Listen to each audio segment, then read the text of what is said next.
नमस्कार दोस्तों, crescent education classes में आप सभी का स्वागत है। दोस्तों आज की स्पेशल वीडियो में हम बात करेंगे केंद्रीय विद्यालय भर्ती के बारे में। दोस्तों शिक्षक भर्ती काफ़ी समय के बाद निकली है। केवीएस यानी कि केंद्रीय विद्यालय संगठन के द्वारा टीजीटी, पीजीटी, पीआरटी और इसके अलावा भी अन्य पोस्ट के लिए दोस्तों आवेदन फॉर्म निकाले गए हैं। 5 दिसंबर से स्टार्ट हो गए हैं इनके ऑनलाइन आवेदन। आप भी दोस्तों इसके लिए अप्लाई कर सकते हैं। ऐसे में काफ़ी सारे प्रश्न पूछे जा रहे हैं लोगों के द्वारा कि क्या वो इसके लिए एलिजिबल हैं, कुल कितने पद निकले हैं, परीक्षा का पैटर्न क्या रहेगा, क्या सिलेबस है, क्या नेगेटिव मार्किंग होगी, क्या सीटीटी चाहिए या नहीं चाहिए। तो आज हम दोस्तों बात करने वाले हैं पहले पोस्ट ग्रेजुएट टीचर की यानी कि केवीएस पीजीटी के बारे में डिस्कस करेंगे। उसके बाद अगली जो वीडियो रहेगी उसमें आपको टीजीटी के बारे में बताऊंगा और उसके बाद दोस्तों आपको पीआरटी के बारे में बताऊंगा। तो चलिए आज की वीडियो को शुरू करते हैं। सबसे पहले दोस्तों हम बात करेंगे कुल पदों की संख्या की। तो आप देख सकते हैं पोस्ट ग्रेजुएट टीचर की जो पोस्ट है वो निकाली गई है केंद्रीय विद्यालय संगठन के द्वारा। और इसमें अगर आप देखें तो Hindi, English, physics, chemistry, maths, biology, history, geography, economics, commerce, computer science and biotech, कुल मिला के दोस्तों जो 12 सब्जेक्ट्स हैं इनके लिए पीजीटी की पोस्ट निकली है दोस्तों। तो आप देख सकते हैं कि यहाँ पर जो टोटल पोस्ट है दोस्तों, यहाँ पर अगर आप आंकड़ा देखें तो 1409 पदों पर दोस्तों ये पोस्ट आपकी निकली है। इसमें से अनरिजर्व को आप यहाँ पर आप देख सकते हैं कि हिंदी में 72 हैं, 67, 56, 69, इस तरह से दोस्तों 77 यहाँ पर आपको टोटल पोस्ट यहाँ पर दिखाई जाएंगी। तो अनरिजर्व की दोस्तों 594 पोस्ट हैं कुल मिला के। अगर ओबीसी की बात की जाए तो 375, इसके अलावा एससी की 205, एसटी की 99 और ईडब्ल्यूएस की 136 पोस्ट निकाली गई हैं। तो कुल मिला के 1409 पोस्ट दोस्तों यहाँ पर निकाली गई। सब्जेक्ट स्पेसिफिकली आप देख सकते हैं कि किस सब्जेक्ट में कितनी पोस्ट यहाँ पर आपको दिखाई दे रही होगी। अब दोस्तों हम बात करेंगे एज और इसमें मिलने वाले रिलैक्सेशन और इसके अलावा दोस्तों एसेंशियल क्वालिफिकेशन की। देखिए अगर हम बात करें तो 12 सब्जेक्ट्स के लिए पीजीटी की पोस्ट निकली है। और अगर मैं इसके पे स्केल की बात करूं तो लेवल 8 है जो कि 4800 ग्रेड पे होता था। 7th पे कमीशन मतलब कि 6 पे कमीशन में अब इसको लेवल 8 बोला जाता है। तो अपर एज लिमिट इसकी 40 ईयर्स है। अभी इसमें आपको एज रिलैक्सेशन भी मिलेगा, उसके बारे में मैं आपको बताऊंगा। तो सबसे पहले दोस्तों हम क्वालिफिकेशन की बात कर लेते हैं कि एसेंशियल क्वालिफिकेशन क्या है। देखिए जो पोस्ट है 1 से लेके 10 तक यानी कि इंग्लिश से लेके जो हम ज्योग्राफी की दोस्तों बात करेंगे तो इसके लिए एसेंशियल क्वालिफिकेशन क्या क्या है आप देख लीजिए। चाहे हम पीजीटी इंग्लिश की बात करें या फिर PGT Hindi, physics, chemistry, economics और कॉमर्स की, ठीक है ना। तो आप यहाँ पर देख सकते हैं कि भाई साफ साफ है कि 2 year integrated post graduate MSc course और regional college of education of NRC और सब्जेक्ट कंसर्न या फिर master degree from a recognised university with at least 50% marks in aggregate. तो आप सीधी सीधी बात है कि आपको चाहिए इसमें post graduation with 50% marks. Okay मतलब कि आपने जो भी पोस्ट ग्रेजुएशन किया है उसमें आपको 50% मार्क्स लाने अनिवार्य है, ठीक है ना। अब इसमें किसी तरह का कोई भी रिलैक्सेशन नहीं है। कोई बोलेगा कि मैं सर ऐसी कैटेगरी से हूँ या फिर किसी कैटेगरी से हूँ, तो 50% मार्क्स लाना इसमें दोस्तों अनिवार्य है, ठीक है ना। तो आप यहाँ पर से देख सकते हैं जैसे कि अगर आप पीजीटी इंग्लिश बनना चाहते हैं तो इंग्लिश से आपको होना चाहिए। अगर आप हिंदी से बनना चाहते हैं तो हिंदी और संस्कृत से चल जाएगा। फिजिक्स से बनना चाहते हैं तो फिजिक्स या फिर न्यूक्लियर फिजिक्स, अप्लाइड फिजिक्स से हो सकता है। पीजीटी केमिस्ट्री तो केमिस्ट्री, बायोकेमिस्ट्री हो सकता है। पीजीटी इकोनॉमिक्स बनना चाहते हैं तो इकोनॉमिक्स, अप्लाइड इकोनॉमिक्स या फिर बिजनेस इकोनॉमिक्स। इसी तरह से पीजीटी कॉमर्स है तो वो भी आपको यहाँ पर दे रखा है। ऐसे ही दोस्तों अगर मैं पीजीटी मैथमेटिक्स से करूँगा तो मैथमेटिक्स और अप्लाइड मैथमेटिक्स से अगर आप एमएससी हैं। इसी तरह से पीजीटी बायोलॉजी है तो biology, zoology, life science, bio science, ये सब दोस्तों यहाँ पर चल जाएगा। पीजीटी हिस्ट्री में हिस्ट्री चाहिए, पीजीटी ज्योग्राफी में ज्योग्राफी चाहिए। ये तो हो गया दोस्तों आपका पहला कि पीजी विथ 50%। दूसरा है कि आपको बीएड की डिग्री चाहिए या इक्विवेलेंट डिग्री।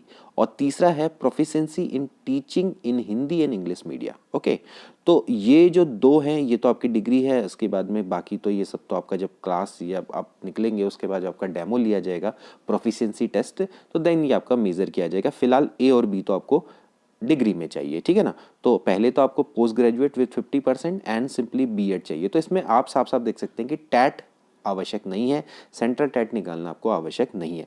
लेकिन अब यहाँ पर जो पीजीटी कंप्यूटर साइंस है उसकी योग्यता थोड़ा सा डिफरेंट है। तो आप देख सकते हैं जो पीजीटी कंप्यूटर साइंस है, तो पीजीटी कंप्यूटर साइंस के लिए आपको at least 50% marks in aggregate any of the following, like अगर आपने बीई या फिर बीटेक किया गया आपने कर रखा है, अगर आपने एमएससी कर रखा है विद कंप्यूटर साइंस या फिर एमसीए अगर आपने कर रखा है, ठीक है ना, और इसी तरह से बीएससी आपने कंप्यूटर साइंस या फिर बीसीए आपने कर रखा है, इसी तरह से post graduate diploma in computer and post graduate degree in any subject, ये सब दोस्तों अगर आपने कर रखा है तो देन आप पोस्ट पीजीटी कंप्यूटर साइंस के लिए अप्लाई कर सकते हैं। इसमें आप साफ साफ है कि बीएड की आपको आवश्यकता यहाँ पर नहीं दिखाई देती है। ऐसे ही दोस्तों हम यहाँ पर पोस्ट पीजीटी बायोटेक्नोलॉजी की अगर मैं बात करूँ तो उसकी भी एसेंशियल क्वालिफिकेशन यहाँ पर दी गई है, at least 50% marks in aggregate in any of the following.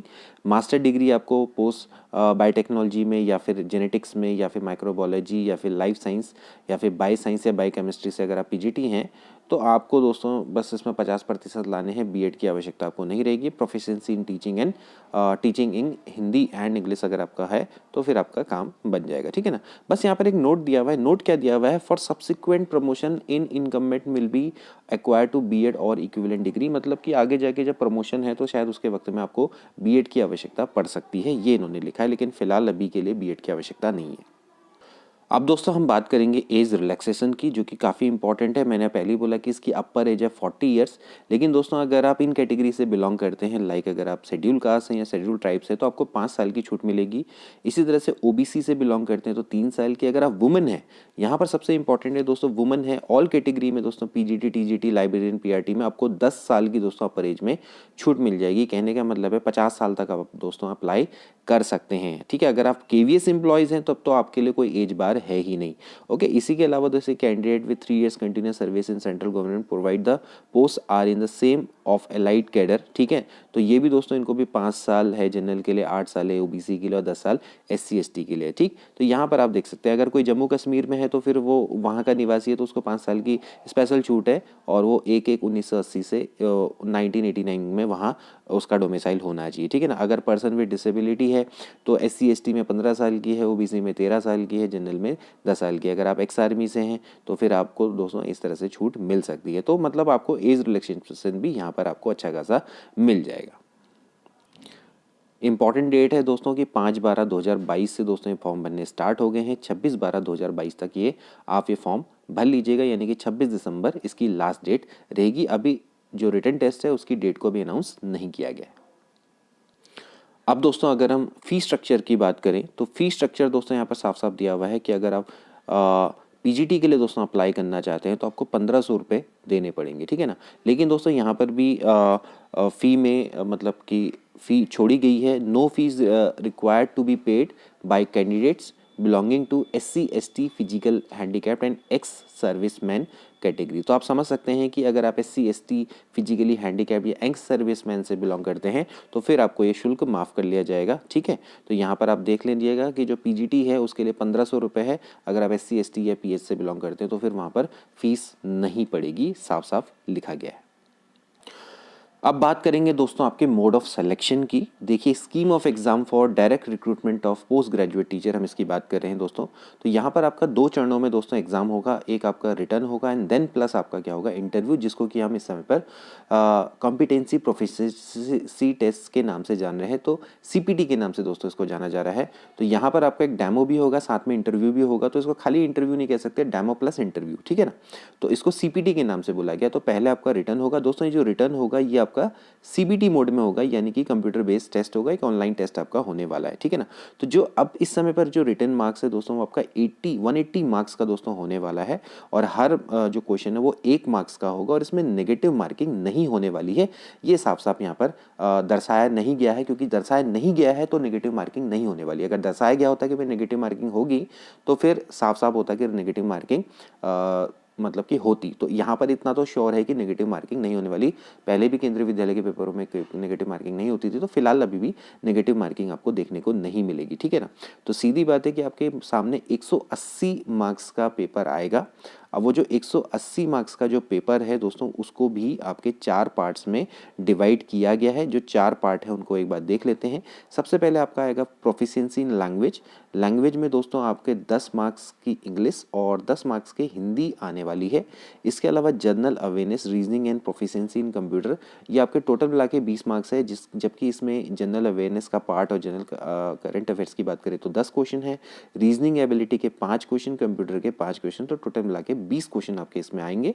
इसके बाद दोस्तों जो बहुत इंपॉर्टेंट है वो है perspective on education and leadership, यानी कि आपकी teaching aptitude and child pedagogy, जिससे कि आपके 40 क्वेश्चन देखने को मिलेंगे। अंडरस्टैंडिंग द लर्नर, इसमें 15 question, understanding the teaching learning, इससे भी 15 question, creating conductive learning environment और स्कूल ऑर्गेनाइजेशन लीडरशिप, इसके भी आपके 10 क्वेश्चन देखने को मिलेंगे। पर्सपेक्टिव ऑफ एजुकेशन दोस्तों यहाँ पे कुल मिला के आपको 40 क्वेश्चन यहाँ पर देखने को मिलेंगे, यानी कि इसका वेटेज कुल मिला के 40 नंबर का होने वाला है, ठीक है।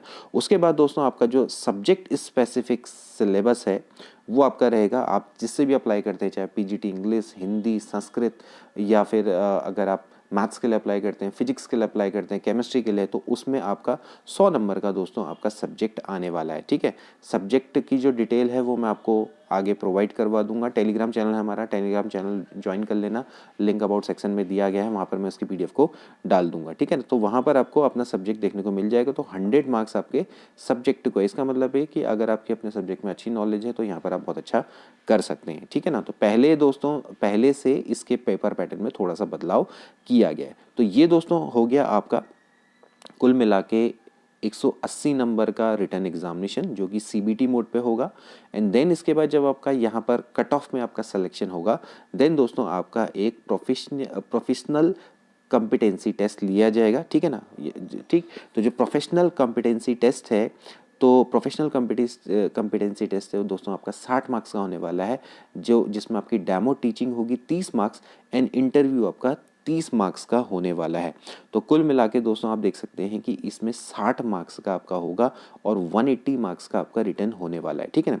तो यहाँ पर दोस्तों क्या है कि जब आपका फाइनल सिलेक्शन होगा, तो फाइनल सिलेक्शन में दोस्तों आपका 70-30 का रेशियो रहने वाला है। कहने का मतलब ये है कि 70-30 का आपके रेशियो में, मतलब कि सिंपल सी बात है, जो वेटेज है वो रिटन टेस्ट का आपको इतना दिया गया, मतलब कि 70 मार्क्स आपके रिटन के ऐड होंगे और जो आपका प्रोफेशनल कॉम्पिटेंसी टेस्ट है उसमें आपके 30 मार्क्स इसके ऐड होंगे। इसमें डेमो के 15 और इंटरव्यू के 15 लिए जाएंगे। तो 70-30 पे दोस्तों आपकी फाइनल मेरिट लिस्ट बनाई जाएगी। इससे पहले क्या होता था कि इंटरव्यू को कम वेटेज था, पहले 85% मार्क्स आपके रिटर्न के और 15% मार्क्स आपके इंटरव्यू के हुआ करते थे। लेकिन अब इन्होंने थोड़ा सा जो ये आपका प्रोफेशनल कॉम्पिटेंसी टेस्ट है इसको थोड़ा सा इन्होंने बढ़ा दिया, ठीक है ना। तो यहाँ पर आप साफ साफ देख सकते हैं कि जो ये पीसीटी है इसको इन्होंने बढ़ा दिया है। तो अब 30% इसके कैलकुलेट होंगे, यानी कि आपके इंटरव्यू का 30% और आपके जो रिटर्न है उसका 70%, और इन दोनों से मिला के फाइनल मेरिट लिस्ट बनेगी और उसी के आधार पर आपका सिलेक्शन होगा। ओके, इसके अलावा दोस्तों यहाँ पर डिटेल सिलेबस भी दिया हुआ है प्रोफेशनल लैंग्वेज में, जैसे कि जनरल इंग्लिश, उसमें क्या आएगा, reading comprehension, word power, grammar and uses. इसी तरह से हिंदी में पठन कौशल, शब्द सामर्थ्य, व्याकरण एवं प्रयुक्ति आएगी। जनरल अवेयरनेस में क्या आएगा, देखिए general awareness and current affairs, इसको इन्होंने स्पेसिफिकली कोई खोला नहीं है। रीजनिंग एबिलिटी में 5 क्वेश्चन, कंप्यूटर में भी आपके 5 क्वेश्चन, लेकिन इन्होंने दोस्तों perspective on education and leadership को दोस्तों इन्होंने खोला है। जैसे अंडरस्टैंडिंग द लर्नर है, तो इसमें आपको पूरा का पूरा पूछा गया भैया concept of growth, maturation and development, principle and debates of development task and challenges, इसके बारे में दोस्तों इन्होंने पूरा यहाँ पर सिलेबस को पूरा खोल के प्रेजेंट किया है। लेकिन उतना नहीं खोला है, लेकिन फिर भी थोड़ा बहुत आपको इसका आइडिया आ ही जाएगा, ठीक है। इसके अलावा क्रिएटिंग कंडक्टिव लर्निंग, इसमें भी इन्होंने बताया कि क्या क्या टॉपिक आपके देखने को वहाँ पर मिलेंगे। ओके, तो यहाँ पर आप दोस्तों देख सकते हैं कि ये दोस्तों आपका पीजीटी का पूरा यहाँ पर पैटर्न है। तो इसके बारे में दोस्तों मैंने आपको बता दिया है। आई होप कि आपको आज की वीडियो अच्छी लगी होगी। अगर अच्छी लगी हो तो इसको प्लीज़ अपने दोस्तों के बीच में ज़रूर शेयर करिएगा। मिलते हैं अगली वीडियो में। Good bye.